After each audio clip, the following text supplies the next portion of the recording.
Alabando y bendiciéndote tu nombre, dándote las gracias, Señor, toda la honra y la gloria a ti por este tiempo que estamos pasando aquí en tu presencia, estudiando tu palabra, sobre todo, mi Dios, aprendiendo acerca de doctrinas que enseñan movimientos como lo son los adventistas del séptimo día. Señor, ayúdanos a poder conocer, para poder aprender a defender y contender por nuestra fe. Gracias, Señor, por cada uno de los que están aquí. Bendice, Señor, los que no pueden estar. Y mira, Señor, aquellos que nos están viendo y escuchando a través del internet. Derrama rica y abundante bendición sobre ellos. Y también, Señor, habla a su mente y en su corazón con tu palabra. En el nombre glorioso de Jesús. Amén y amén. Ok. Bien, hoy les tengo una triste nueva. Hoy va a ser la última noche de clase en este estudio. ¿Okay? No llores, Ale, yo sé que... Pero nada, después estaremos dando la fecha de cuál va a ser el otro tema, o la fecha de cuando vamos a reunirnos la otra vez. La próxima clase va a ser los bautistas. ¿Okay? Vamos a hablar de esa gente, porque esa gente se cree que son los mejores del mundo, se creen, obviamente, se creen la última Coca-Cola del desierto, pero no es así. Amén, gloria a Dios. Bien. Estamos, el propósito del estudio es estudiar lo que son las sectas, y para dar un repaso completo rapidito por todo lo que hemos visto, vimos y aprendimos el significado de lo que es o cómo conocer e identificar una secta. Decimos que una secta básicamente no es una religión, diferencia, no es una religión, no tiene un fundamento bíblico, ¿verdad? Es un grupo dirigido, sujeto a un organismo. Hay un organismo, hay una directiva, hay una casa matriz, hay un organismo que lo dirige, que regula todo lo que se hace, se dice, y cómo lo hacen, cómo lo dicen en ese movimiento. Hay un grupo fundado por alguien, hay un fundador, alguien de la cabeza de alguien salió. Del corazón de alguien salió organizar ese grupo, organizar esa secta. Es un grupo cuyo fundamento para salvación son ¿qué? Son las obras. Muchos dicen creer en Jesucristo por la fe.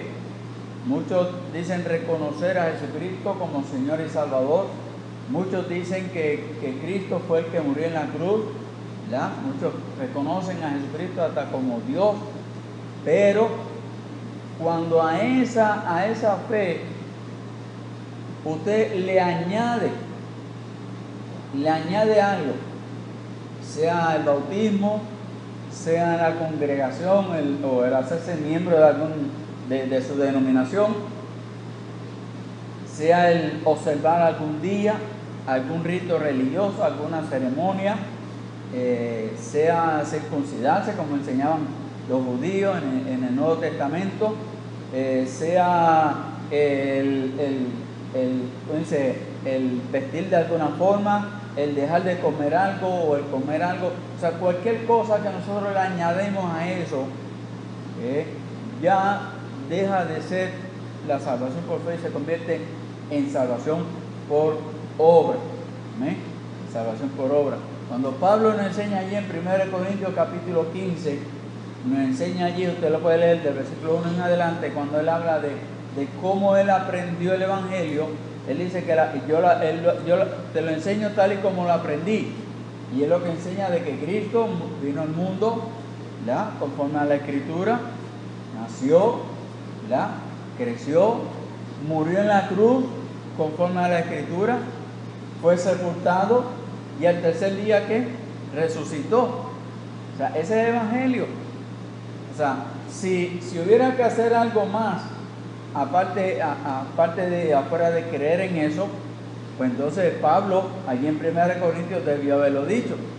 Máxima la iglesia de Corinto, que era una congregación que tenía bastantes problemas, ¿verdad?, para seguir las ordenanzas y las enseñanzas de parte del Señor. ¿Ve? Un grupo cuya regla de fe no es la Biblia. O sea, usan otro tipo de fundamentos, otro tipo de guía, libros añadidos, ¿verdad?, o interpretaciones diferentes a la Biblia. Por ejemplo, los mormones no utilizan la Biblia.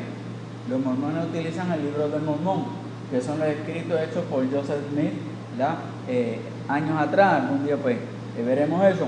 Igual que hay otras denominaciones como los Testigos de Jehová, que tienen su propia traducción de la Biblia. Y así hay muchas denominaciones, ¿verdad?, que utilizan su escrito como, por ejemplo, los adventistas, que son los que estamos estudiando, donde para ellos los escritos de la señora Elena G. White pues, son tan inspirados como lo son los libros de la Biblia. Y ellos ponen casi a la par, y en algunos casos hasta ponen los libros de ella por encima de lo que la Biblia nos pueda enseñar en cuanto al tema de la salvación. ¿Sí? Deificar al hombre quiere decir que para ellos el líder de ellos es lo máximo, es como si fuese un Dios. ¿Sí? Y humanizan a Dios. Humanizan a Dios en el sentido, pues, por ejemplo, los testigos de Jehová no creen que Jesucristo es Dios. Jesucristo y Dios no es la misma persona. Y dicen, sí, Jesucristo es un Dios, Jesucristo pues es un profeta, un maestro, pero no le dan la deidad que merece Jesucristo, la que Él mismo enseña en su palabra. Y así hay muchos movimientos religiosos que deifican al hombre y humanizan a Dios. Amén. Porque esas son las características que estamos viendo y naturalmente que reciben revelación continua. Revelación continua es cuando nosotros escuchamos Dios me dijo, o mire, como hacen los católicos cada vez que el Papa se inventa algo o quiere decir algo o establece una norma, establece una regla, pues ellos lo enseñan como una doctrina fundamental, ¿verdad?, en la Iglesia Católica. ¿Verdad? ¿Por qué? Porque para ellos la palabra del Papa es como si estuviese el mismo Dios, el mismo Jesucristo hablando, porque para ellos Papa es lo que se llama el vicario de Cristo, o sea, la representación de Dios en la tierra para la Iglesia Católica es ¿quién? Es el Papa. O sea, que lo que diga el Papa es como si Dios lo estuviera diciendo. ¿Okay? Y eso pues naturalmente no puede ser así. ¿Okay? Bien, seguimos entonces, pues ya esto lo vemos que fue el propósito del estudio. Y estuvimos entonces hablando acerca de la primera clase que vimos fue de los adventistas del séptimo día. Y estuvimos hablando de la historia de ellos, de cómo fue que surgieron los adventistas del séptimo día, que fue del señor, que se llamaba William Miller. Miller enseñó y dedujo que según Daniel capítulo 8, versículo 14, que nos habla allí Daniel habla de 2300 tardes y noches, ¿verdad?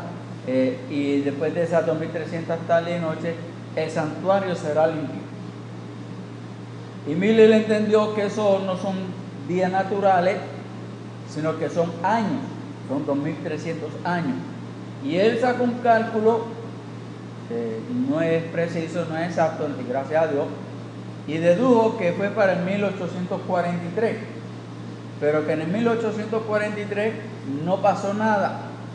Entonces se levantó un discípulo de él, ¿verdad? Y el señor Snow, y Snow indica de que no fue en el 1843, sino que era en el 1844, ¿ya?, junto a Irán Edson, que Jesucristo bajó. Pero, o sea, ahí es donde, como digo yo, o sea, ahí es donde crea la confusión. Porque si ellos enseñan de que la venida de Cristo, hablan de la venida de Cristo en 1844, pero ellos sí, Cristo vino, pero no vino, porque no vino a la tierra, sino que se quedó en el santuario espiritual. Entonces quiere decir que no vino. Porque si tú me estás enseñando a mí, porque la palabra adventismo viene de advenimiento, que quiere decir que venida, llegada. O sea, cuando nosotros en Navidades celebramos el advenimiento de Cristo, que es el nacimiento de Jesucristo, la llegada de Cristo al mundo a través de María. Y si tú me dices que en el 1844 vino, o sea, pero luego vino, sí vino, pero no vino porque no vino a la tierra, sino que llegó al tabernáculo espiritual, al santuario espiritual que hay en el cielo. Pues entonces no vino, se quedó en el cielo. ¿Okay? Se quedó en el cielo. O sea, que no fue a la tierra que vino, sino que se quedó a purificar, como ellos enseñan, a purificar el altar en el cielo. ¿Okay? O sea que allí pues ya lamentablemente pues tenemos un poquito de discrepancia, porque si tú me estás diciendo que te llaman bendita de que vino, pero no vino. ¿Okay? Y naturalmente pues vimos las otras enseñanzas, especialmente las que ellos están persiguiendo más ahora, que son las de la señora Elena White, donde ella pues reafirma, o sea, enseña de que sí, Jesucristo está en el tabernáculo espiritual, en el santuario espiritual, allá haciendo el juicio, del cual estuvimos hablando también, que es sus doctrinas principales, que es a las que queremos llegar. Y esto lo estamos viendo. ¿Okay? Estuvimos hablando de que los adventistas tienen 4 doctrinas fundamentales, que la primera de ellas es el sueño del alma después de la muerte. Y eso quiere decir que tú te mueres y ahí te quedas. ¿Ya? Que si tú como creyente te mueres, pues para ellos el cuerpo y el alma es lo mismo, pues quiere decir que usted se queda en la sepultura hasta que llegue el día de la resurrección. Así es como ellos enseñan, ¿verdad? Ellos enseñan que es el estado en que se queda, ¿verdad? De silencio, de quietud, absoluta inconsciencia. O sea, usted está allí muerto, no le pasa nada, no hay conocimiento, no está padeciendo nada, no ve nada, no sabe nada, ¿verdad? O sea, que lo que dice el apóstol Pablo de ausente del cuerpo, presente en el Señor, pues eso no ocurre en ese momento, nunca ocurre. ¿Okay? La segunda doctrina, y estuvimos viendo los versículos que naturalmente hablan y refutan esa enseñanza, y vimos la segunda doctrina de ellos, que es la aniquilación o el exterminio de los impíos, ¿verdad? Que indican, pues si usted se muere, naturalmente muere sin Cristo, pues allí termina todo con usted. No hay esperanza de resurrección. Si no hay esperanza de resurrección, no hay esperanza de vida eterna. ¿Okay? Según la doctrina de la aniquilación de los impíos para los adventistas. Que solamente los creyentes resucitarán el día que Cristo venga por ellos. ¿Okay? Pregunta, duda hasta ahí. Está sencillo eso, ¿verdad? Está fácil. Muy bien. ¿Okay? Aquí es donde como que se complica un poco el asunto, pero es fácil. ¿Ya? Ok, la tercera doctrina, y una de las doctrinas más importantes que ellos tienen, es la doctrina de la expiación. ¿Okay? Esta es su principal doctrina, porque de esta es de donde ellos tienen su nombre, que es de la expiación, de la doctrina de la expiación, porque sí. Una cosa que no entiendo, según la segunda doctrina, que es que Dios no tiene esperanza de vida eterna. No tiene esperanza de vida eterna, ¿cómo es que al final ellos le van a echar, que luego dicen en la última doctrina que van a echar la culpa al diablo, y después todo se le echa la culpa al diablo y todo el mundo va a crecer? Ya mismo vamos a eso. Porque entonces se está contradiciendo la misma doctrina. Ok. Ellos enseñan en cuanto a la doctrina de la expiación, siendo su doctrina principal, ¿verdad? De que afirman cuando Miller, ¿verdad?, que el 22 de octubre, ellos le ponen día, fecha, día, mes, año, de cuando Cristo llegó a ese santuario espiritual para empezar a juzgar, a empezar a hacer ese juicio, ¿verdad? A empezar a hacer la culminación de la expiación. La culminación de la expiación. ¿Por qué? Porque ellos enseñan de que, ok, si Cristo vino al mundo, murió en la cruz, okay, sí, pero como vamos a ver ya mismo, la muerte de Cristo en la cruz no es suficiente. se puede entender así. Ellos entienden y enseñan de que la muerte de Cristo en la cruz no es suficiente para que usted y yo pues tengamos la salvación de nuestras almas, el perdón de nuestros pecados. Hay que hacer algo más, hay que seguir haciendo. Por eso que digo, creen en la salvación por obra. Y ellos tratan de explicar cómo fue que Cristo hizo esa expiación. ¿Okay? ¿Cómo fue que Cristo hizo esa expiación? ¿Okay?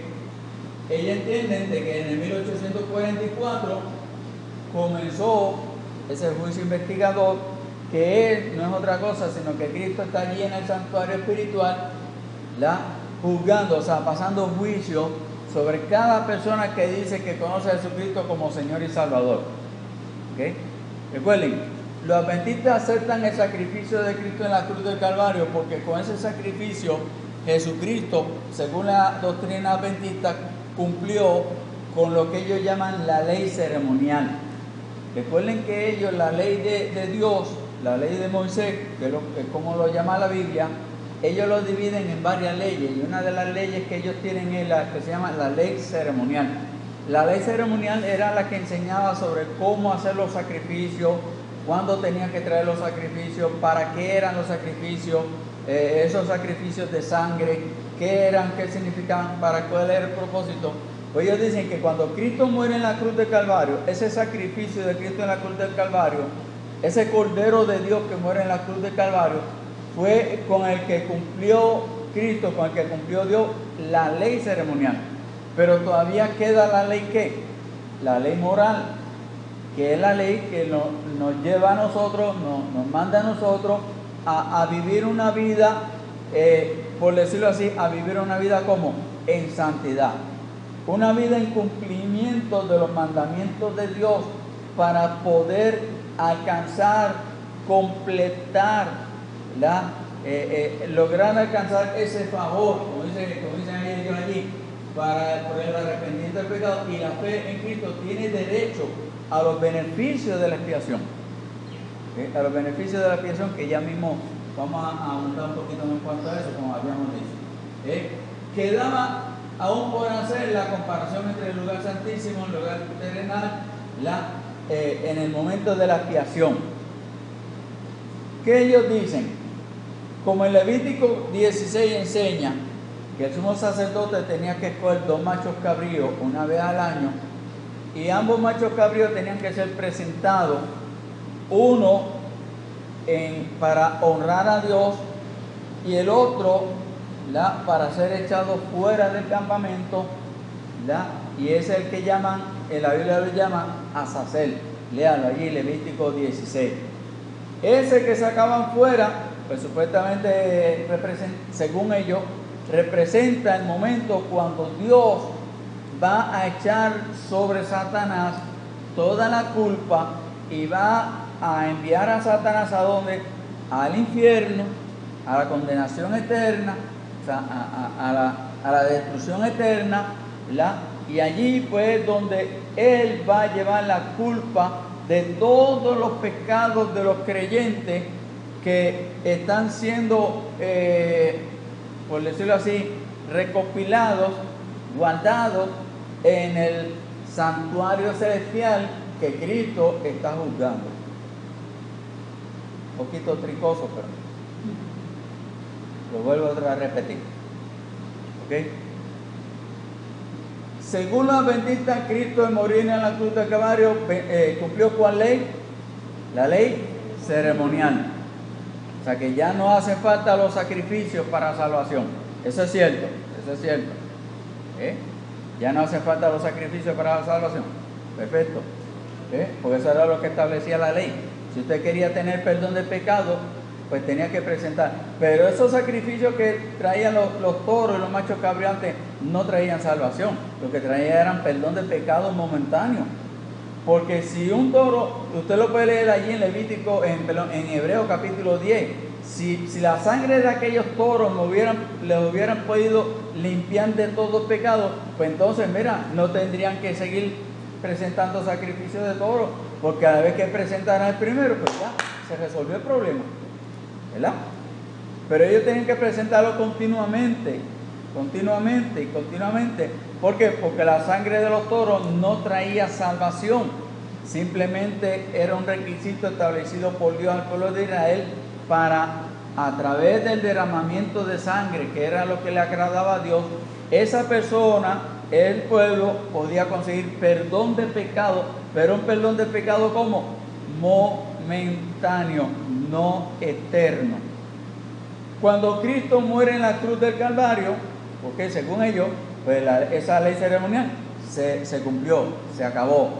Todavía queda entonces la otra parte de la ley, que es la ley moral, donde están los mandamientos de cuáles. Honra a tu padre y a tu madre, no matarás, no hurtarás, guardarás el día de reposo, no codiciarás bien ajeno, etcétera, etcétera, etcétera, etcétera, etcétera. ¿Okay? Esos mandamientos son los que el ser humano que ha reconocido a Jesucristo como ese Cordero de Dios que murió en la cruz del Calvario por los pecados del mundo, si yo cumplo con esos mandamientos fielmente, y vamos a ver cómo ellos lo enseñan, fielmente, especialmente el cuarto mandamiento, que es el de guardar el día de reposo, si yo cumplo fielmente con esos mandamientos, entonces yo puedo conseguir el favor, el beneficio, ¿de qué? De que mis pecados finalmente, al fin, finalmente sean borrados. ¿Entendimos? Está claro, ¿ok? Ahora, ¿qué siguen diciendo ellos? ¿Cómo Cristo hizo esa purificación? ¿Ok?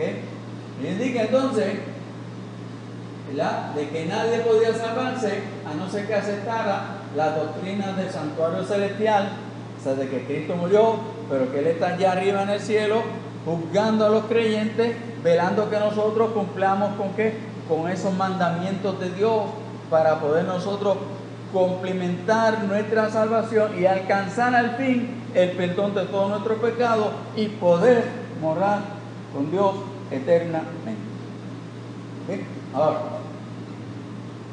a menos que acepten la doctrina, no hay esperanza para vosotros, solamente nosotros tenemos la verdad, según indican ellos. Estuvimos viendo entonces, y explicando lo que la Biblia llama el tetelestai, que es consumado es, ¿verdad?, explicando qué dice la Biblia en cuanto a la expiación. ¿Qué quiere decir Jesucristo cuando Él dijo consumado es allí en la cruz del Calvario? La que ya no hacía falta nada más, ¿verdad? Y como enseña en el libro de Hebreos, ya no hace falta nada más, porque con el sacrificio de Cristo hecho una sola vez para siempre, todos nuestros pecados, como dice Primera de Juan, la sangre de Cristo, Primera de Juan capítulo 1, versículo 9, la sangre de Cristo su Hijo nos limpia de todo pecado. Y cuando dice todo, es todo, toda clase de pecado, y todo pecado pasado, todo pecado presente, todo pecado futuro. Naturalmente, como enseña el mismo apóstol Pablo, allí en Romanos capítulo 6, perseveraremos en el pecado para que la gracia abunde. De ninguna manera. O sea, usted no puede, ¿cómo se dice?, pensar de que si Cristo perdonó todos tus pecados, o sea, usted no puede decir, pues entonces yo puedo ir a hacer lo que me dé la gana. No, usted no puede ir a hacer lo que le dé la gana. Usted y yo tenemos que aprender a vivir una vida que le agrada al Señor, pero es para eso, para agradarle al Señor, no para que nuestra salvación sea más perfecta, sea completada. ¿Por qué? Porque en Cristo nosotros tenemos una salvación completa. Porque fuera de Jesucristo, ¿qué nosotros necesitamos para alcanzar salvación? No necesitamos nada más. No necesitamos nada más. Nada más. A mí se me hace difícil entender una cosa y no es. Estamos hablando de cuestión de Jehová, bautistas, católicos, los mormones, la Biblia hablando, Mita, todo eso. Yo creo que la palabra de Dios nos da suficiente información para ver que fuera del pueblo judío no hay palabra de Dios. La artículo del séptimo día dice que le agua en su mujer casi tan profeta como Sí. los profetas de la Biblia. O sea, que es igualmente válido Ajá. sus enseñanzas.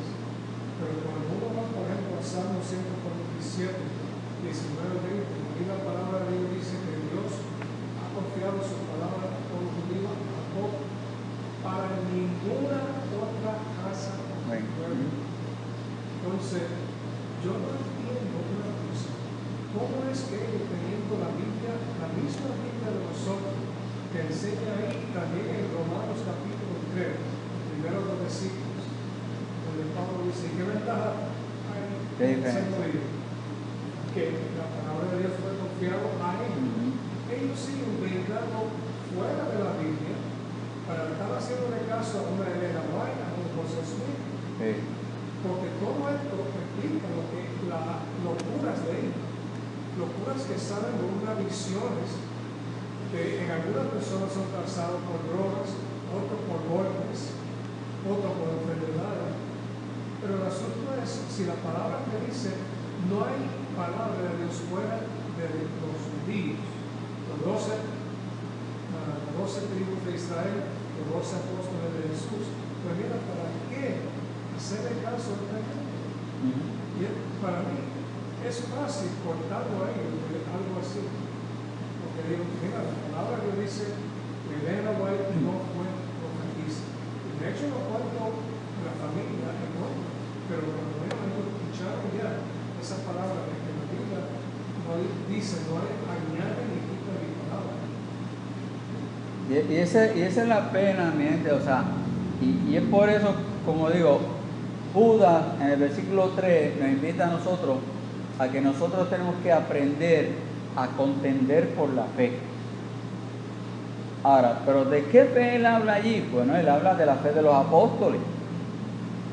Porque nuestra fe está fundada en dos cosas, naturalmente, como la Biblia dice, en la enseñanza de Jesucristo y en la enseñanza de los apóstoles. Pero la enseñanza de los apóstoles está fundada ¿en dónde? En la enseñanza de Jesucristo. Porque los apóstoles no aprendieron de otra persona que no fuese Jesucristo. Porque los apóstoles enseñaron ¿qué? Lo que Jesucristo les enseñó. Por eso es que el apóstol Pablo dice ahí en 1 Corintios 15, lo que aprendí, así mismo te lo enseño. O sea, Pablo no le está añadiendo, no le está quitando. Entonces, lo mismo que me dijeron a mí es lo que yo te estoy diciendo. O sea, como decimos nosotros aquí en Puerto Rico, como me lo regalaron, así te lo regalo.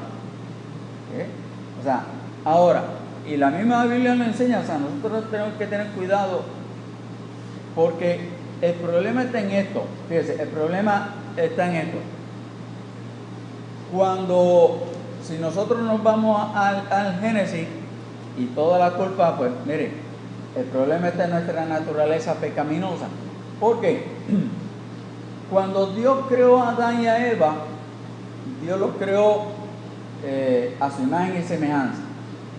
Pero Dios les dio a Adán y a Eva lo que se llama el poder de tomar decisiones. Tomar decisiones. Lo que se llama libre albedrío. Que eso es algo que los animales no tienen. Los animales no pueden tomar decisiones. Que mira qué inteligente, decidió por él. No es que decidió, o sea, por intuición los animales hacen ciertas cosas. Pero el animal no puede tomar, el único que tiene la habilidad para tomar decisiones es el ser humano. Y Adán, engañado, recuerde, engañado por la influencia de Satanás en la mujer, engañado, pecó en contra de la voluntad de Dios.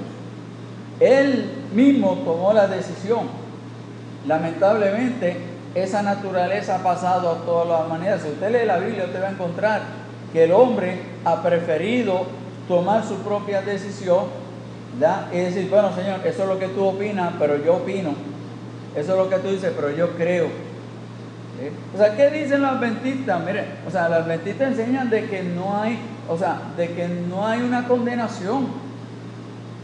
O sea, si el incrédulo muere y su cuerpo y su alma, según ellos, se quedan en la tumba, que no va a haber una condenación. O sea, quiere decir, o sea, si no hay condenación, o sea, pues ellos dicen, no, mira, sí existe infierno, sí, pero es como, y te citan allí Mateo, el infierno es para Satanás y sus ángeles, allí no va ningún ser humano. pero esa es la opinión de ellos. Pero si nosotros escudriñamos las Escrituras y vemos lo que dice el Señor Jesucristo en Lucas capítulo 16, ¿ya? Y en el libro de Apocalipsis, nosotros encontramos de que en el infierno sí hay gente, y que en el infierno hay gente que sabe lo que está pasando y que están sintiendo y padeciendo, seguro que sí. Y en el cielo también gente que sabe lo que está pasando, pero que ya en esos lugares esas personas no tienen poder decisional, no pueden tomar decisiones. O sea, ¿qué dice Lucas? Los que están allá no pueden salir para acá y los que están aquí no pueden ir para allá. O sea, a la vez que usted llega al cielo, ya usted no tiene poder de decisión. A la vez que usted llega al infierno, ya usted no tiene poder de decisión, no puede tomar decisiones. Es el peligro que está ocurriendo hoy en día, que el enemigo, Satanás, está cauterizándole la mente a la gente y le está diciendo, pero chico, tú eres inteligente, usa tu inteligencia. Eso fue lo que le hizo Satanás a Eva, porque Dios te dijo que no comieras de todos los árboles. O sea, la puso a tomar una decisión, a escoger, o cojo o no cojo, o averiguo si muero o no averiguo. Y la mujer tomó la decisión. Satanás no obligó a Adán a pecar. Adán pecó voluntariamente. El hombre que peca voluntariamente porque sale de su corazón. Esa es su naturaleza, es la naturaleza con la que hemos nacido. Es por eso que lamentablemente hay tantos pensamientos religiosos hoy en día. Pero recuerden, como yo les dije casi al principio del instituto, en el mundo, ¿cuántas religiones existen? 2. Las de Caín y las de Abel. Los que viven conforme a la voluntad de Dios, los que creen que la salvación es por el derramamiento de sangre. Y están los que creen que pueden alcanzar la salvación conforme a sus buenas obras, a sus méritos, a sus logros, a su educación, a su conocimiento, a su buen comportamiento, ¿verdad? De que Dios está obligado. Mire, Dios no está obligado a salvar a nadie. Dios nos salva ¿cómo? Dice la Biblia, por gracia, por su misericordia, pero Él no está obligado a salvarnos. Cristo no estuvo obligado a morir en la cruz. ¿Por qué Cristo murió en la cruz? Por obediencia, por sumisión, como Él dice, para cumplir la voluntad del Padre. Y Él lo dice claro, no la mía, le hace Mateo, le hace el Evangelio cuando Él está allí llorando. ¿Por qué Jesucristo estaba llorando en el huerto de Getsemaní? Ay, porque voy a morir. No, Él estaba llorando porque no era su voluntad la que se iba a hacer, era la voluntad del Padre. Porque si fuese la voluntad de Jesucristo, mire, a lo mejor eso es lo que el diablo quería, que Él tomara esa decisión. No vaya, mire. Y el diablo le puso estorbo, aún estando en la misma cruz. Satanás le ponía estorbo, bájate de allí, si eres Cristo, desciende, resucita, bájate, ¿por qué estás ahí? Tú dices que eres Cristo, desciende.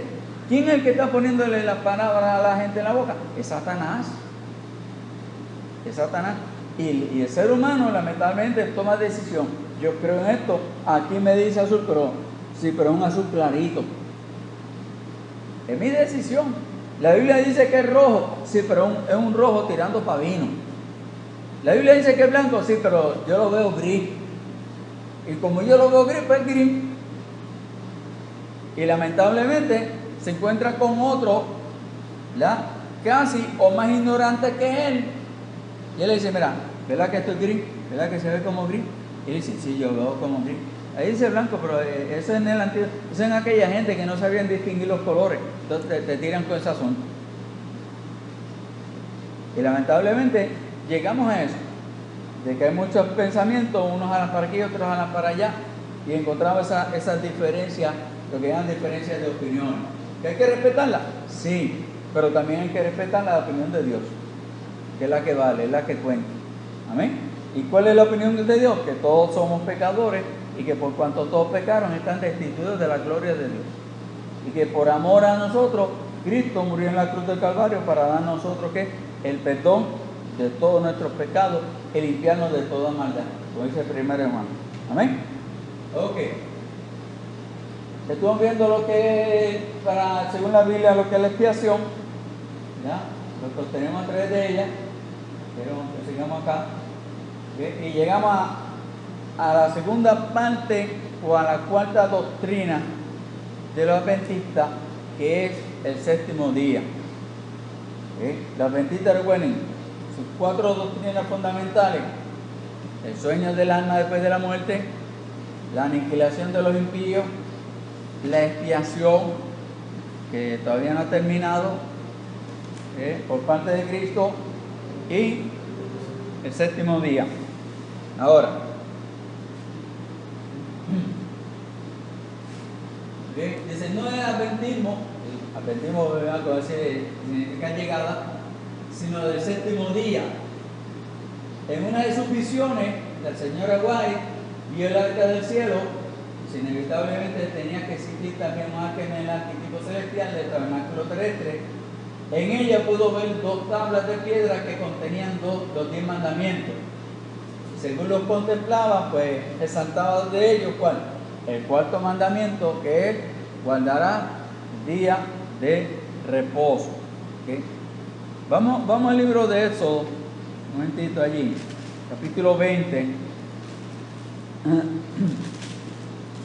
Éxodo, capítulo 20, de donde están esos escritos, donde aparece la primera mención en la ley, ¿verdad? Éxodo, capítulo 20. ¿Okay?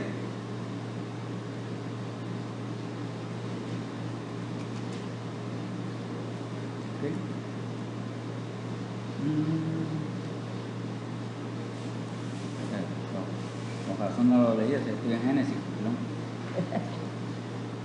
Estoy en vivo. Eso, capítulo 20, ¿verdad? Versículo 8.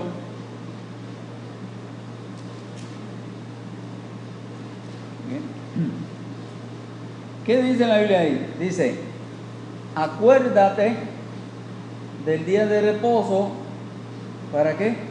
Para santificarlo. Santificarlo quiere decir que ponerlo aparte, ¿verdad? Dar un uso específico al mismo. Allí el Señor está hablando de lo que Él menciona en el libro del Génesis, cuando Él está enseñándonos allí, ¿verdad? De que en 6 días, te lo ve allí en Génesis capítulo 2, en 6 días Él hizo toda la creación, y que el séptimo día, ¿qué? Reposó, ¿verdad? Y Él estableció ese día como reposo para la creación, para el hombre, para el ser humano, ¿okay? Para la creación. El otro día yo estaba viendo un documental de máquinas, maquinaria, computadores, todo tipo de maquinaria. Y algo interesante, porque el que estaba, uno de los ingenieros que estaba haciendo el documental, decía de que, él decía: nosotros en nuestra compañía mantenemos esta máquina encendida 6 días a la semana. O sea, el que estaba haciendo el documental no le preguntó por qué solamente 6, pero yo enseguida me hice la pregunta, o sea, ¿pero por qué 6? Si es una máquina. Pero él no tuvo que esperar que le hicieran la pregunta, porque él en la conversación, en las instrucciones que le estaba dando, pues él me contestó la pregunta. Él decía: nosotros utilizamos esta máquina 6 días, pero él decía, las tienen de 19, 20 horas diarias durante 6 días, y se le da, y se guarda un día para mantenimiento. O sea, ¿qué quiere decir eso? Que esas máquinas en ese día, ¿qué? Se apagan. Se apagan. O sea, él me dice a mí: si yo a la máquina tengo que apagarla un día, o sea, ellos escogieron un día y la apagan, y ellos dicen, o sea, y la producción no se detiene, o sea, porque ellos producen suficiente para poder coger un día y dar un shutdown a la máquina, apagar las cosas, darle mantenimiento, limpieza, aceitarla y cosas así, para que el otro día pues esa máquina esté como nueva. Y yo me pregunto, ven acá, si yo a esa máquina que ni siente ni padece. Le tengo que dar un reposo para darle mantenimiento. Imagínate con mi cuerpo, que no es una máquina. Eso es lo que Dios le quiere establecer le quiere establecer al ser humano. O sea, Dios no nos hizo a nosotros para trabajar 7 días. Dios nos hizo a nosotros para poder trabajar 6 días y coger un día para nosotros descansar, apartarnos, apagarnos, darnos un shutdown a nosotros y reposar, para poder recuperar la fuerza. Una persona que trabaja los 7 días a la semana envejece más rápido. Envejece más rápido. Una persona que trabaja más de 12 horas al día envejece más rápido. Y si trabaja los 7 días, más rápido envejece. Y si arriba de eso tiene vicio de fumar, vicio de beber, pues entonces envejece más rápido, porque tu cuerpo se está deteriorando y no le está dando no le está dando un refrigerio, ni siquiera está descansando. Y ese fue el propósito de Dios para dar ese mandamiento, reposar a la creación. ¿Okay? Ahora, pero para ellos, como dicen ellos ahí, el sábado no había sido guardado como mandamiento santo, sino que había sido postergado y destruido y había sido cambiado, ¿verdad? Denigrado y cambiado por un odioso domingo, según enseñan ellos que el gobierno de Inglaterra pues cambió y estableció por sugerencia de un papa, que ellos mismos no saben cuál fue el papa que cambió el sábado por el domingo. ¿Okay? Ahora, seguimos. Ella concluyó que el domingo era la marca de la bestia, según Juan en Apocalipsis capítulo 13, que usted lo puede ver allí. Eso ella lo menciona en su libro The Great Controversy Between Christ and Satan. ¿Okay? Eso es la opinión de ellos en cuanto al domingo, ¿verdad? Porque ellos dicen de las 3 bestias que aparecen allí en Apocalipsis, la primera es el papado, el segundo es Estados Unidos y el tercero es el domingo. O sea que para ellos pues Estados Unidos es la segunda bestia que se menciona allí en Apocalipsis capítulo 13. Porque como Estados Unidos es el que establece las leyes y Estados Unidos es el que establece que se trabaje el sábado o que se trabaje el domingo o que no se trabaje tal día, ellos entendieron eso. ¿Okay? Ellos disentimos, estamos en contra de la idea de que la expiación fue hecha en la cruz como tradicionalmente se cree. Ellos no creen, acuérdense que ellos no van a creer eso. O sea, ellos sí creen que Cristo murió en la cruz, pero para cumplir ¿cuál ley? La de la ceremonia. Pero de que la salvación viene por mi fe en la muerte de Cristo en la cruz del Calvario, única y exclusivamente, no. Eso no es así. Hay un error ahí, pero el error es lo mentira. Sí. Como tradicionalmente se cree, falso. No tradicionalmente, sino bíblicamente se cree que la expiación. Sí, pero acuérdense que ellos lo ponen tradicionalmente, ¿por qué? Porque para ellos quien determinó de que el día de reposo es domingo es la Iglesia Católica. Fue el Papa. Y es por eso que ellos dicen que es tradicional, porque para ellos se guarda el domingo porque es una tradición. Pero mire, si usted busca en la Biblia qué cosas ocurrieron domingo, ocurrieron muchas cosas, ¿verdad? Y vuelvo y digo, perdóname, es que yo siempre tengo ese problema con los nombres de los días. El séptimo día y el primer día de la semana. Lo que nosotros pues en nuestro almanaque pues llamamos sábado al séptimo día de la semana y domingo al primer día de la semana. Pero en la Biblia se llama primer día de la semana. En la Biblia no aparece domingo, sino primer día de la semana. Como tampoco aparece sábado, como que es el séptimo día de la semana. ¿Sí? Y ahí es donde mucha gente pues como que se confunde. Porque para nosotros el sábado es el séptimo día de la semana. Sí, porque es el almanaque que nosotros tenemos, es el almanaque que se constituyó bajo el Imperio Romano, que también venía ya casi desde el Imperio Griego, ¿ya? Y hasta el día de hoy se ha seguido observando ese almanaque según los días, según los nombres que se le pusieron a cada día. Pero si nosotros no fuéramos allá a Éxodo capítulo 20, cuando Israel estaba allá en el desierto, cuando Dios le dijo, acuérdate del día de reposo para santificarlo, la pregunta que nosotros tendríamos que hacernos en aquel entonces, que es cuando es válido, ¿a qué día de la semana de ellos es que se refiere que van a guardar ese día de reposo? Porque recuerden que ellos se estaban dejando llevar, si en aquel entonces se estaban llevando una hermana, que ¿de cuál? Del egipcio. Del egipcio. Ahora, si el egipcio dividía la semana en 7 días laborables, por decirlo así, ¿ya? O sea, ¿cuál era el primero? ¿Cuál era el séptimo?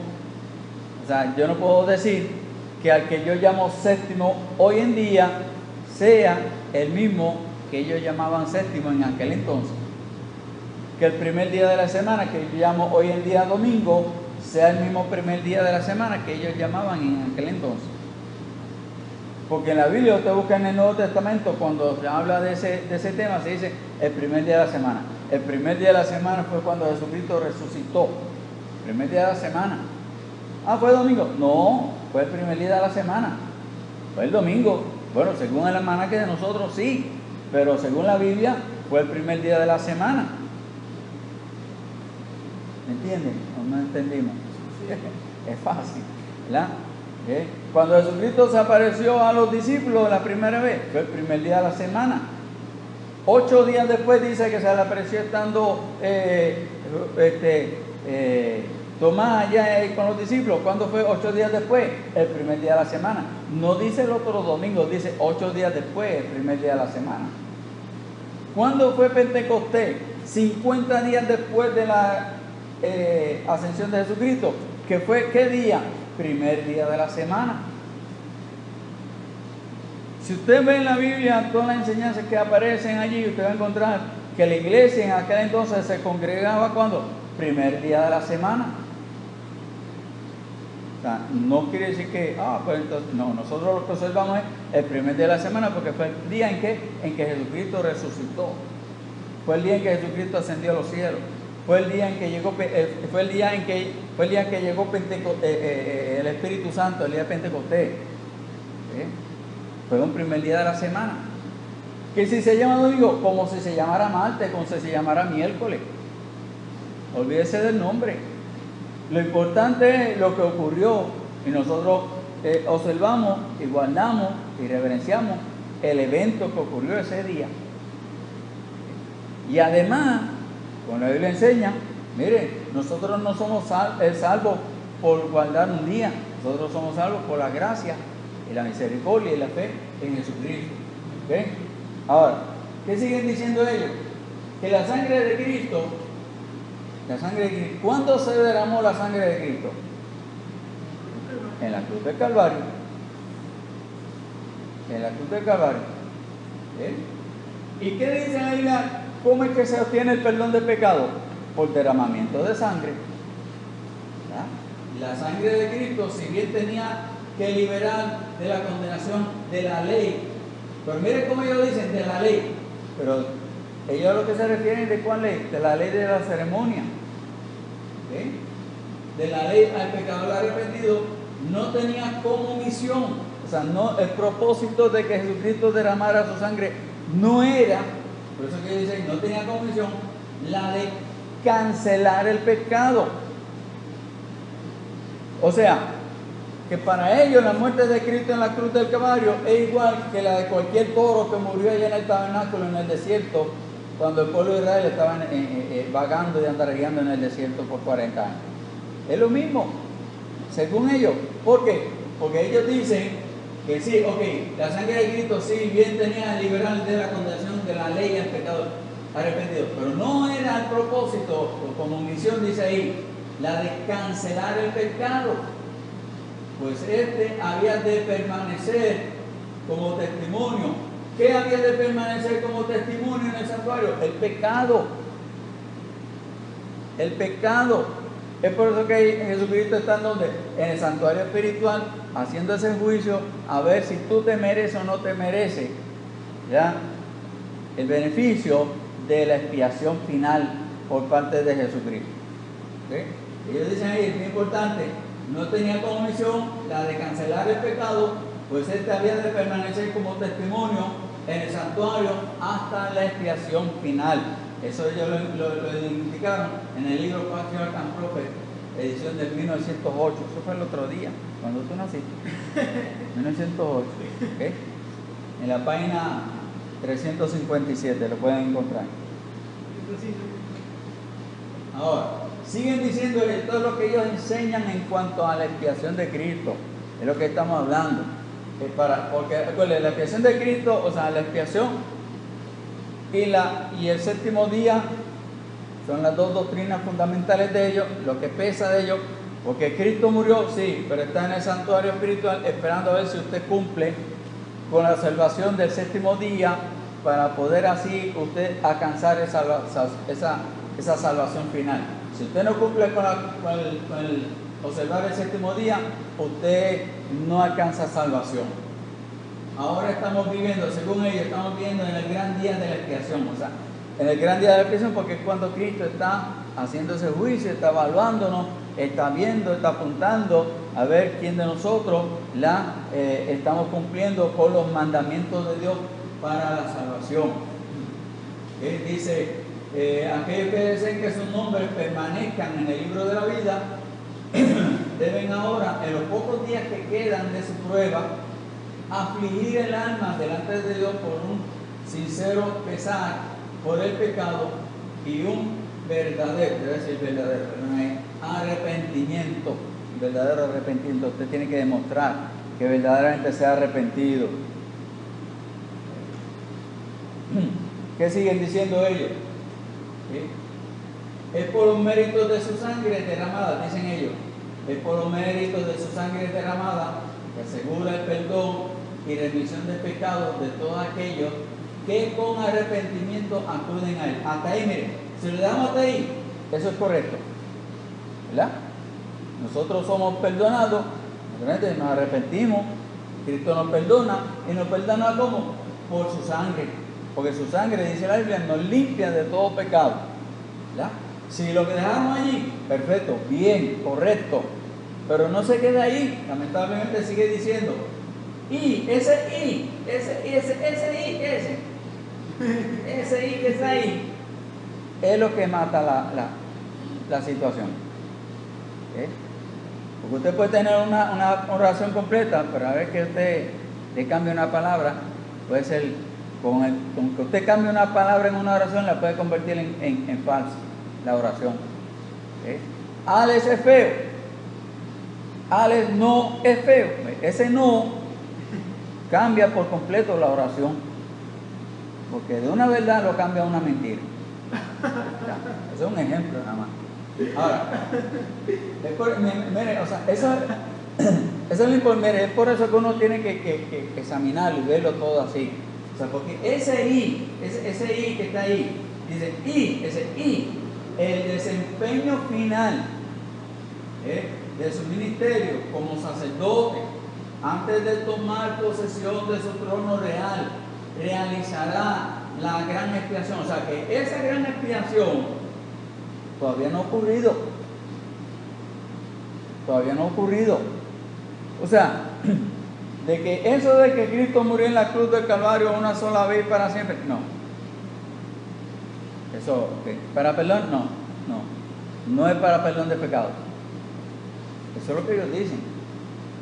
No es para perdón de pecado. O sea, la sangre de Cristo, ok, si es necesario que se derramara la sangre, ok, porque con esa pues cumplió la ley de la ceremonia y ya no hace falta los sacrificios, pitos y plantas, pero todavía ese desempeño final, ese trabajo, ese ministerio, ese trabajo sacerdotal que está haciendo Cristo allí en el santuario espiritual, para poder realizar la gran expiación por los pecados de los tales y todos sus pecados serán borrados. Por eso cuando ocurra esa gran expiación final, eso yo lo están enseñando en el libro Fundamental Principle of SD Adventist, Seventh Day Adventist. ¿Estamos? ¿Ok? Ahora, ya mismo lo viro para atrás, no se preocupe. Seguimos aquí. Dice que por una vida de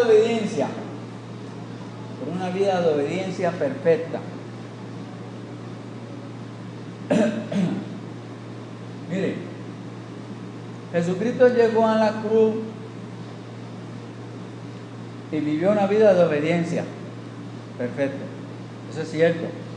Pero lo que le da el mérito a Cristo de poder lograr llegar a la cruz para derramar su sangre en la cruz por nuestros pecados, no fue su vida de obediencia meramente, sino que fue que su vida sin pecado. Porque la Biblia dice, el apóstol Pablo dice ahí en Corintios, 1 Corintios capítulo 5, versículo 21, al que no conoció pecado, por nosotros lo hizo pecado. ¿Para qué? Para que fuésemos justificados por Él. Nosotros alcanzamos justificación porque Él derramó la sangre en la cruz del Calvario. No porque Él esté allá haciendo juicio, no porque va a llegar el día en que Él va a coger todos nuestros pecados y va a coger al diablo y le va a echar la culpa al diablo. Entonces por ahí para el infierno y allá tú vas con los pecados y nosotros estamos libres finalmente de todo pecado. No. Sino que en la cruz del Calvario, cuando Cristo derramó su sangre, fue cuando nosotros conseguimos el perdón de todos nuestros pecados. Vamos a ver unos versículos de los que tenemos aquí. Por ejemplo, Juan capítulo 1, versículo 29. Léame a alguien allí, Juan 1, 29. El Evangelio de Juan capítulo 1, versículo 29. ¿Quién lo tiene? ¿Me puede leer? En voz fuerte. Que lo oigan allá en México. Sí.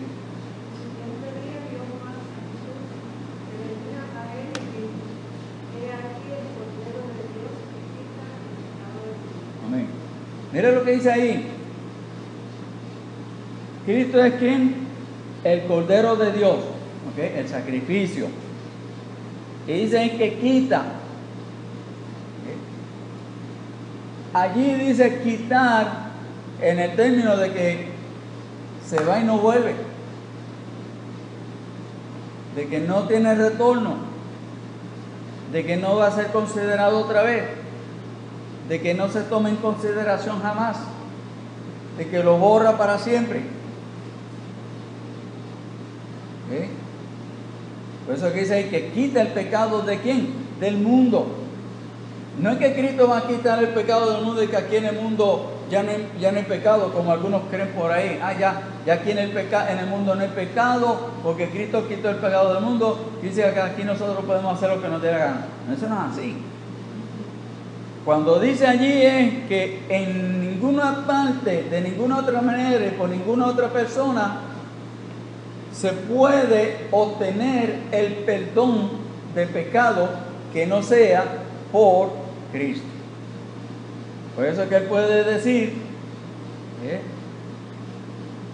como dice allí en Juan capítulo 14, ¿ya? El que no, Juan 14, vamos a leerlo ahí, Juan 14, 6. El versículo.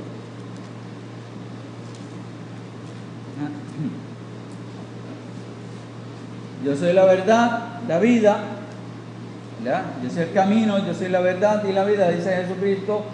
Nadie viene al Padre, ¿cómo? Sino por mí. De la única forma que el hombre puede llegar al cielo es ¿cómo? Por los méritos de Jesucristo.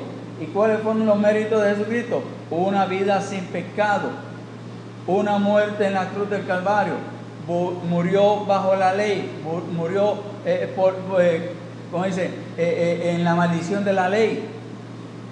¿Ya? Un buen libro, ¿ya? Como está estudiando el pastor, El libro de Gálatas, capítulo 3, habla muy bien de eso. Así que yo invito a que usted lo estudie bien en casa. El libro de Gálatas, capítulo 3, especialmente como dice ahí, versículo 13, que nos habla muy bien en cuanto a ese tema de la muerte de Cristo y de su expiación por el pecado. Ahora, seguimos viendo lo que los adventistas enseñan. Ya mismo lo puedo grabar, ¿ok? Que quiero aprovechar el tiempo. Ok. ¿Qué dicen ellos en cuanto a la santificación? Recuerden que la expiación, una de las cosas que nos da es santificación. Dios nos ve a nosotros santos, Dios nos ve a nosotros como sin culpa, sin pecado. ¿Cómo? Por la sangre y a través de la sangre de Jesucristo. No por nuestros méritos, no por lo que nosotros hicimos, hagamos o podamos hacer, sino por lo que hizo Cristo en la cruz del Calvario. Pero ellos dicen que la santificación es una parte definida e importantísima de la obra de redención. Voy otra vez, si lo dejamos allí, perfecto, eso es correcto, eso es cierto, eso es verdad. Es bien importante la santificación en la obra de redención, porque si, ¿qué es redención? Nosotros hemos sido librados de todo pecado, librados de toda culpa. Una persona redimida es cuando ha sido librado de toda culpa. Vuelvo otra vez con el ejemplo que usamos la otra vez. ¿Qué es redimir? Ok, lo mismo que expiar. Yo voy, ¿cuánto vale eso? $1. Toma el dólar, pago el precio justo. ¿Y lo que? Y lo redimo, lo libero de su culpa. Ya no pertenece. ¿Ahora es qué? Ahora es mío. Es por eso que se llama como santificación. Ahora me pertenece. Ahora está apartado para mi uso, para mi propósito. No para el propósito que tenía antes, sino para el mío.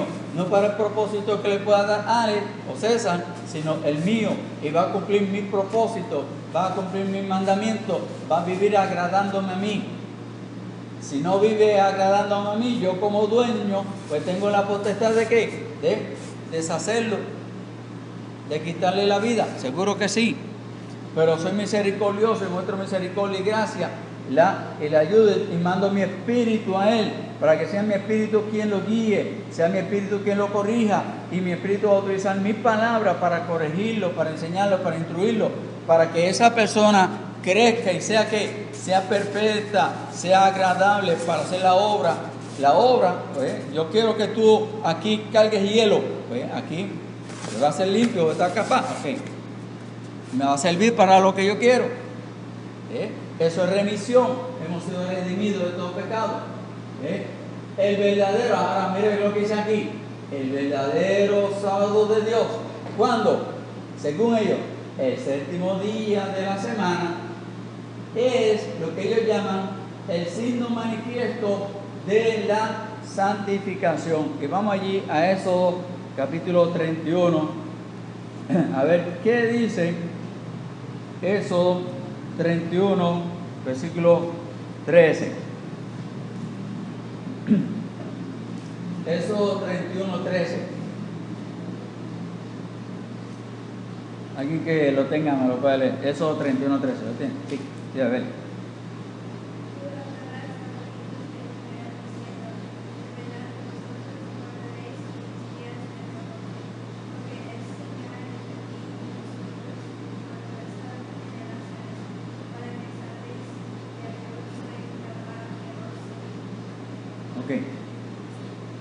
Vamos otra vez a la gramática española. Si usted va allá a Éxodo capítulo 20, versículo 8, usted va a encontrar que Dios le dijo a Moisés allá en el monte: guardaréis mi día de reposo para santificarlo. Mi día, singular. Aquí en Éxodo 31, Dios le sigue hablando a Moisés de la ley. Todavía está en la ley, pero allí en Éxodo 31 Dios le está diciendo a Moisés que le diga al pueblo de Israel. Por eso en el versículo 12 dice: habló además Jehová a Moisés diciendo: tú hablarás a los hijos de Israel. Ve y dile a quiénes, a los hijos de Israel. ¿A quiénes? A los hijos de Israel. ¿Qué tenían que hacer los hijos de Israel? Ustedes, ¿quiénes? Israel. Observen esto, porque ahí es donde está muchas veces el asunto importante en todo esto. Dios le está dando ese mandamiento ¿a quién? ¿A la iglesia? No. ¿A los gentiles? No. ¿A quién? A Israel. Termina de escribir para ver si me hace caso. Ya que esto es muy lento. ¿Okay? Dios le está dando ese mandamiento ¿a quién? A Israel. Pero allí Dios le está diciendo que ustedes van a guardar mis días. Espérate, quiere decir que allí cambia el asunto. Porque en Éxodo 28 habla de un día, mi día de reposo. Aquí ya Dios, y no es un error de gramática, no es un error de imprenta, le dice, vosotros guardaréis mis días de reposo. O sea, que hay más de un día de reposo. Sí, Israel tenía varios días de reposo que tenía que guardar para agradar a Dios. Entre ellos tenían la semana de reposo, que era cada 7 semanas. Entre ellos tenían el mes de reposo, que era cuando cada 7 meses. Y entre ellos tenían el año de reposo, que era cuando cada 7 años. Era un año de reposo. Y en ese año de reposo ellos no podían hacer ¿qué? Nada. No podían trabajar. Y como yo le expliqué el otro día de qué era lo que Dios estableció para que se tenía que hacer en el día de reposo, eso ellos tenían que hacerlo durante ese año. No podían viajar. No podían trabajar en la agricultura. ¿Por qué? Porque ese año de reposo es lo que se llama el año de reposo de la tierra. Como yo les dije en la ilustración ahorita, el ingeniero de la máquina las apaga durante un día, ¿para qué? Para darle mantenimiento. Dios le estableció a Israel, ustedes tienen que dejar que mi tierra repose durante un año. Pero algo interesante, mire, Dios le está dando esta ley a Israel. ¿En dónde están ellos cuando Dios le está dando esta ley? En el desierto. O sea, Dios le está dando esta ley en el desierto porque ellos tienen que ir aprendiendo. ¿Para qué? Para que cuando lleguen a la tierra prometida cumplan esos mandamientos y puedan vivir de agrado a Dios. Esas leyes, esos mandamientos se las da Dios ¿a quién? Al pueblo de Israel. Es por eso que la Biblia nos enseña a nosotros, miren, que nosotros, Cristo vino a cumplir la ley, toda la ley de Dios. Y que Cristo cogió la ley, dice el apóstol Pablo, ¿y qué hizo con la ley? ¿La qué? En Gálatas dice que es la que la clavó en la cruz. Y que cogió ¿a quiénes? A todas esas potestades, a todos esos dominios superiores, al dominio de Satanás. ¿Y qué hizo con él? Lo clavó en la cruz también. Y de 2 pueblos dice la Biblia que hizo ¿cuánto? Uno solo. Un solo rebaño. ¿Cuántos rebaños tiene Dios? Uno solo. Ese rebaño, el Padre, el Señor, es Jesucristo. Él es el pastor. El que a mí viene, dice Juan capítulo 10, entrare por mí, yo soy la puerta, que por mí entrare, hallará ¿qué? Hallará pasto, entrará y saldrá, o sea, tendrá vida. Y nosotros vemos y aprendemos, pero ellos dicen no, según Éxodo 31:13, y mire, y usted lee Ezequiel capítulo 20, versículo 12, dice prácticamente lo mismo, que Dios le exigía y le demandaba y le mandaba al pueblo de Israel que tenían que separar esos días de reposo, no solamente el 7º día de la semana para descansar, para tú descansar. ¿Usted sabe por qué Dios le dio ese mandamiento? Se lo exigió como un mandamiento a Israel. Porque acuérdate, Israel viene ¿de dónde? ¿De dónde está saliendo Israel en ese momento? De Egipto. ¿Y en Egipto estaban de paseo? No. ¿Vivían allí tranquilos? No. ¿Qué eran en Egipto? Esclavos. Pregunta, ¿cuántos días a la semana trabajaban los esclavos? 7 días. Los 7 días. ¿Por qué usted cree que Dios le recuerda a Israel? Mira, acuérdate. ¿Qué le está diciendo? Acuérdate. Porque esa generación no sabía de eso. Porque antes, si usted busca desde Éxodo, por ahí para atrás, ninguno te habla del día de reposo hasta Génesis 3. Génesis 2. Ni Abraham, ni Isaac, ni Jacob, ni Noé. Nadie de ellos. Hasta aquí, que es cuando Dios lo saca, y Dios se lo dice después que lo saca de Egipto. No se lo dice antes, pero se lo dice antes de que entren a la tierra prometida. Él le dice, antes de que ustedes entren a la tierra que yo te voy a dar, esto es lo que hay. Por decirlo así, esto es lo que hay. Esta es la ley, estos son los mandamientos. Tú cumples esos mandamientos y tú vas a vivir. Mire, si usted lee la Biblia, usted va a encontrar, si tú no cumples esos mandamientos, yo voy a mandar ¿qué? Voy a mandar destrucción, voy a mandar muerte. Eso es lo que Dios dice. Y usted lee el libro de eso, usted va a encontrar, terminando el libro de eso, que Dios le dice a Moisés, mira, este pueblo se va a olvidar de mí y yo voy a enviar un rey que se lo va a llevar en deportación, se lo va a llevar a otra nación. Dios se lo está diciendo. ¿Por qué? Porque Dios le dice a ellos, tú quieres vivir a la ley. Usted va a encontrar en el libro de Gálatas que dice que el que quiere vivir, el que cumple la ley, viva por ella. Pero el problema es que nadie puede cumplir la ley. Porque a la vez que falles en uno, eres culpable de todo. ¿Entiendes? Ahora, para ellos, según esos versículos mal interpretados, lamentablemente, usted lo puede leer allí. Y usted no encuentra allí que Dios, Él establece el día, Dios le dice, mis días de reposo. No solamente ese séptimo día, sino todos los días de reposo que Dios le establece. Usted lo busca allí en Éxodo, usted va a encontrar todos los días de reposo que Dios le estableció a Israel, que tenían que observar, que tenían que guardar como santos, apartados para el Señor. ¿Okay? Pero ellos lo malinterpretan y dicen que ese séptimo día de la semana es el signo manifiesto de lo que es la santificación. Que es por eso que hay que guardar el día de reposo. ¿Por qué? Porque si usted guarda el día de reposo, usted va a alcanzar ¿qué? Santificación. ¿Okay? Ahora, ¿qué siguen diciendo? Ciertamente la prueba será la obediencia. Escuchen esto. ¿Cuál va a ser la prueba final? ¿Cuál es la prueba final de su salvación? ¿Cuál es la prueba final de mi salvación? ¿Qué? La obediencia a los mandamientos de Dios. ¿Qué es lo que al fin, según los adventistas, me va a dar a mí la salvación? La muerte de Cristo en la cruz del Calvario tiene un 50%. Porque al él morir en la cruz, pues eliminó la ley de los sacrificios, de la ceremonia. Pero la obediencia, mi obediencia fiel a los mandamientos de Dios, es lo que me va a dar a mí que la oportunidad final para alcanzar ese perdón de pecado. Es lo que ellos enseñan. Ciertamente la prueba será la obediencia a los mandamientos de Dios.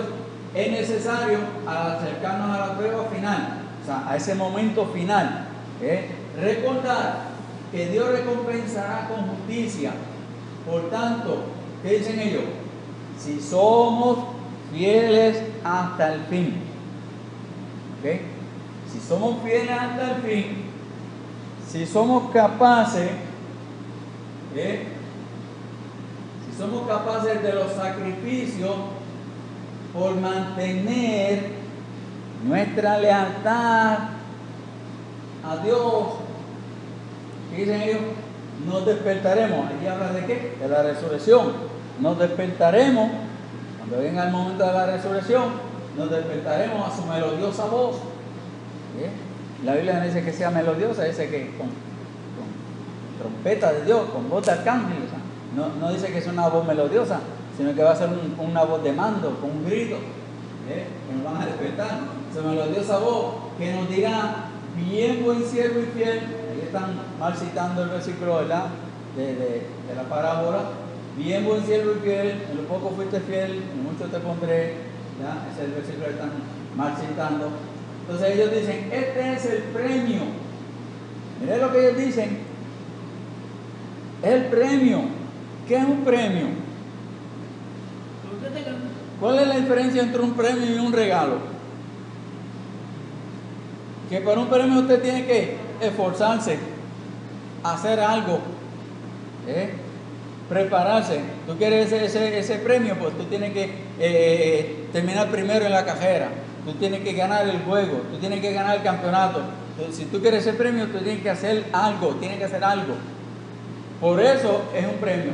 Pero la Biblia dice que no es un premio. ¿Qué dice Romanos capítulo 6, versículo 23? La paga del pecado es muerte, más la dádiva. La palabra dádiva es ¿qué? Regalo. ¿Cuál es la diferencia entre regalo y premio? Que un regalo es algo que usted ni puede comprar, ni se puede ganar, no lo merecemos, simplemente lo tenemos por amor, por gracia, por misericordia, porque se nos ama. ¿Sí? Se nos ama. Nosotros como padres, cuando llega el cumpleaños, llegan las navidades, nosotros vamos a nuestros hijos y le damos un regalo, no preguntamos, aunque lo engañan, muchas veces los padres engañan a sus hijos diciendo, si no te portan bien, mire, se lo dan aunque no se porte bien. ¿Por qué? Porque los amamos y los apreciamos y queremos, ¿verdad?, el bien para ellos.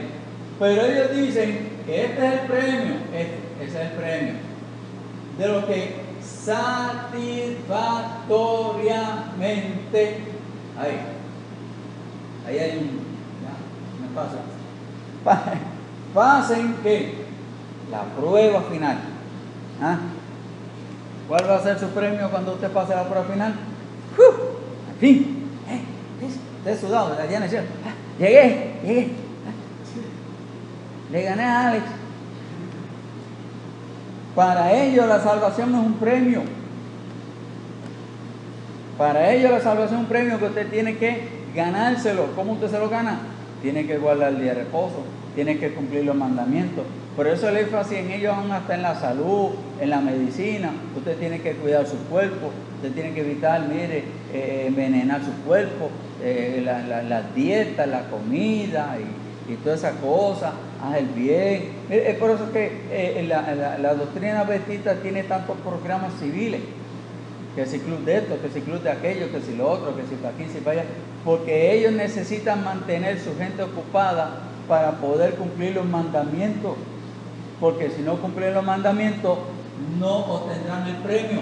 ¿En dónde se consigue ese pensamiento? En el libro titulado Sign of the Time, el signo de los tiempos, del 1924, en la página 12. ¿Okay? Ahora, yo creo que ahí está. Un evangelista de ellos, este es un evangelista de ellos, que se llama D.E. Bending, refiriéndose a Mateo 12:32. Vamos a Mateo 12:32. Mateo 12:32. Vamos a ver qué dice Mateo capítulo 12 y el verso 32. Dice ahí, según la Biblia, Mateo 12:32. A cualquiera que dijere alguna palabra contra el Hijo del Hombre, ese es Jesucristo, naturalmente, ¿verdad?, le será perdonado. Pero al que hable contra el Espíritu Santo, no le será perdonado ni en este siglo ni en el venidero. Hebreos capítulo 6. Hebreos 6, versículo 4. Dice prácticamente lo mismo. Vamos a leerlo allí. Hebreos capítulo 6, verso 4. Vamos allá. Aquí. Vamos allá. Hebreos capítulo 6, versículo 4. Dice ahí la palabra del Señor. Porque es imposible que los que una vez fueron iluminados y gustaron del don celestial y fueron hechos partícipes del Espíritu Santo, y así mismo gustaron de las buenas palabras de Dios y los poderes del siglo venidero, y recayeron, sean otra vez renovados para arrepentimiento, crucificando de nuevo para sí mismo al Hijo de Dios y exponiéndole a vituperio. Ahora, él dice, según ese versículo, que no dice nada de lo que él está diciendo, pero él dice que el rechazo del séptimo día, en Mateo capítulo 12, en Hebreos capítulo 6, ¿habla del séptimo día? No. Usted puede leer lea todo el capítulo de Mateo 12, lea todo el capítulo de Hebreos 6, y en ningún momento le menciona ni día de reposo, y mucho menos el séptimo día de la semana, como ellos quieren llamar. Pero para ellos el rechazo del séptimo día es el pecado imperdonable. ¿Cuál es el pecado que no tiene perdón? El único pecado que no tiene perdón es rechazar al Espíritu Santo. Que es que rechazar la salvación en Cristo Jesús. Porque para que el Espíritu Santo venga a morar en nosotros, dice Efesios capítulo 1, versículo 13, nosotros tenemos que haber creído en Jesucristo como Señor y Salvador. Y el usted rechazar eso es lo que Dios llama como pecado imperdonable. Ahora, ellos dicen que el pecado imperdonable es que rechazar el séptimo día de la semana, y de aquí la exigencia a los candidatos de ese pensamiento, de ese pensamiento, es que ellos tienen la exigencia a los candidatos, como yo les mencioné en la primera asignación que les di, que ellos le exigen a los candidatos que tienen que reconocer que la iglesia adventista, el séptimo día, es la iglesia remanente, que es lo que queda, lo que queden hasta un remanente, lo que queda al final, lo que llamamos nosotros en español boricua, lo que sobra, ¿verdad? Pero para ellos la iglesia adventista es el remanente, o sea que es la iglesia final, que es la que al final va a alcanzar la salvación y la gloria eterna. Mientras esas son las doctrinas fundamentales de los adventistas. Son 4 doctrinas fundamentales. De eso es que ellos sacan todos los demás pensamientos y todo. Cuando usted oye hablar a los adventistas y usted los oye y con su buena música, y usted no, o sea, cuando usted lo escucha a ellos, usted no va a escuchar a ellos diciendo nada de esto. No lo van a decir en público. No lo van a decir en público. Pero cuando usted se hace miembro de una denominación de ellos, pues ellos le exigen a usted que usted tiene que cumplir con eso. Y te lo ponen bien bonito. Y hasta te leen esos versículos. No, porque la Biblia dice, no, pero es que allí en ese versículo que tú me estás leyendo no me habla del séptimo día de la semana. Me está hablando de que si yo rechazo la salvación de Jesucristo, si yo rechazo al Espíritu Santo, ese es el pecado que no tiene perdón. No es que si no guardo el día de reposo, no es que si no guardo la ley, no es que si no guardo los mandamientos. Porque ¿quién en este mundo puede guardar los mandamientos? Nadie. Nadie. Es por eso que, como dice en el libro de Hebreos, Jesucristo hablando de que le dice a Dios, tú quitaste lo primero y estableciste que esto último, de su muerte, de que presentara su cuerpo en sacrificio vivo, santo, ¿verdad? Una sola vez y para siempre, como ofrenda de parte de Dios. Amén. Pregunta, duda. ¿Estamos claros? Fácil. Según ellos. Según ellos, lo único que tiene salvación son los que creen en Jesucristo como Señor y Salvador, pero que guardan fielmente, viven el resto de vida que les queda, tienen que vivir en una obediencia fiel a los mandamientos de Dios, especialmente que el día de reposo.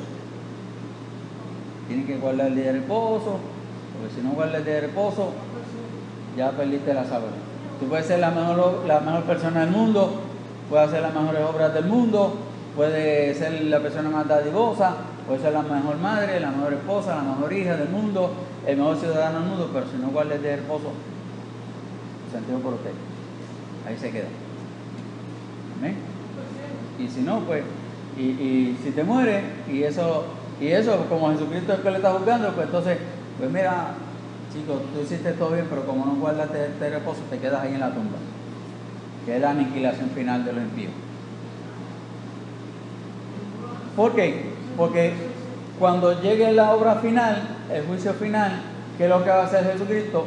Va a coger a Satanás y le va a echar toda la culpa a él, que es donde se cumple lo de Azazel. Tú eres el culpable de todos los pecados de los creyentes, de que tú eres el que va a cargar la pena de los pecados, y tú vas a ir a cumplir en el infierno con tus ángeles allá, ¿ya? Por los pecados de los que yo he redimido y que han cumplido fielmente la salvación de los mandamientos, especialmente el día de reposo. Esa es la doctrina de salvación de los adventistas. totalmente contradictorio a lo que la Biblia dice, ¿ya? Pero mire, como le digo a mi gente, mira, la Biblia enseña esto, hay que escudriñar las Escrituras. Pasemos por el sedazo de la Escritura todo lo que vemos. No lo creamos simplemente por creerlo, porque lo dijo fulano, lo dice el pastor, lo dice el ministro, lo dice el maestro de escuela dominical y él es el que sabe, porque para eso ellos estudiaron. No. Páselo por la Biblia. Escudriñe las Escrituras. Si hay algo que usted no entiende, cuestiónelo. Pregunte, indague, edúquese. Si la Biblia te dice, no, pero aquí dice que es azul y usted dice que es negro, ¿por qué usted dice que es negro? Se le dice que es azul. Explíqueme. Porque toda pregunta tiene respuesta bíblica. Amén. Gloria a Dios. Gracias por su participación. A los que nos ven por el internet, estamos aquí para servirles. Dios les bendiga. Iglesia Bautista Nueva Vida, Mayagüez, Puerto Rico. Vamos a orar. Padre glorioso y bueno, te alabamos y te bendecimos. Te damos toda la honra y la gloria por tu salvación en Cristo Jesús. Gracias porque todos nuestros pecados han sido perdonados y redimidos por la sangre derramada en la cruz del Calvario. No hace falta nada más, Señor. No hace falta cumplir la ley para ser salvos. Cumplimos la ley, Señor, para vivir una vida agradándote a ti, para honrarte, glorificarte, para hacer lo correcto, para hacerlo beneficioso para nosotros moral y civilmente, pero no porque de eso dependa nuestra salvación. Te agradecemos, Señor, porque tu Espíritu Santo mora en medio nuestro, mora en nuestros corazones, y Él es el que nos guía, nos corrige, nos enseña a través de tu palabra a cómo vivir una vida agradándote a ti. Porque por gracia somos salvos, no por obra, para que nadie se gloríe, porque somos hechura tuya, Señor, creados en Cristo Jesús, para las buenas obras que tú has establecido de antemano. Tú quieres, Señor, que vivamos vidas correctas y agradables delante de ti, Señor, para honrar y glorificar tu nombre, y para que tu palabra sea predicada y exaltado tu nombre en todo lugar que vayamos. Guía a tu pueblo, Señor, a vivir una vida agradable a ti, dándole a conocer al mundo que somos salvos por gracia, por tu misericordia, y que vivimos así porque vivimos agradeciéndote todo el amor y la gracia y misericordia que has tenido para con nosotros. Bendice cada hermano, cada joven aquí presente. Bendice a la congregación, bendice al pastor, Padre amado. Guíanos, oh Dios, en este momento de vuelta a nuestros hogares. Te alabamos y te glorificamos en el nombre glorioso de Jesús. Amén y amén. Gloria a Dios. Después les notificamos cuándo va a ser la fecha de la próxima clase, que son los bautismos. ¿Necesitas copiar algo? ¿Qué? ¿Todo? Entonces, desde el principio. ¿Dónde viene? Dime.